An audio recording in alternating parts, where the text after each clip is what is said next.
দেওয়া হলো। তারা যে চক্রান্ত করেছিল সেই চক্রান্ত আমার আল্লাহ তাআলা দেখছেন কি দেখে না?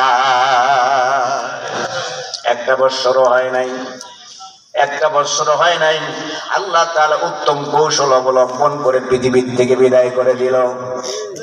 বাংলাদেশে নাই। আল্লামা দিলওয়ার হোসেন সাইদি বলেছিলেন, রাসেল গোড়া একটা নাড়া দিবে, দিল্লিতে গিয়ে মামুন বাড়িতে পড়বা, ঠিক কিনা? এই আল্লাহর কথা সত্য হয়েছে। আমরা জানি 50টি বছর পর্যন্ত যে মানুষটা কোরআনের খিদমত করেছে, এই মানুষের মুখের কথা কখনো নিষ্ফল হতে পারে না। কথা বলেন ঠিক কিনা?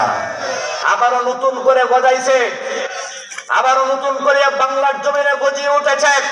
তারা শুধুমাত্র আলেমদেরকে বলেছে, আলেমরা ধর্ম ব্যবসায়ী, কিন্তু তোমরা তো নিজেরাই ধর্ম ব্যবসায়ী করো।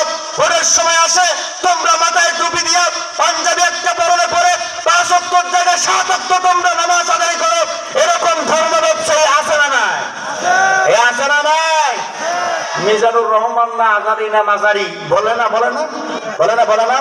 তোমাদেরকে আমরা সাবধান করে দিতে চাই, এক আল্লামাকে আমরা চিরজনমের মতো হারিয়েছি।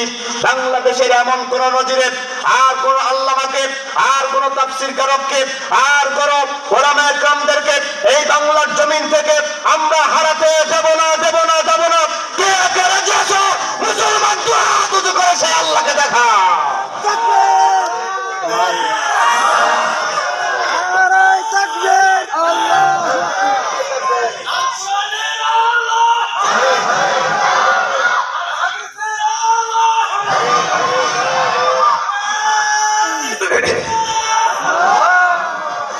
আলহামদুলিল্লাহ। কষ্ট পাইলেন?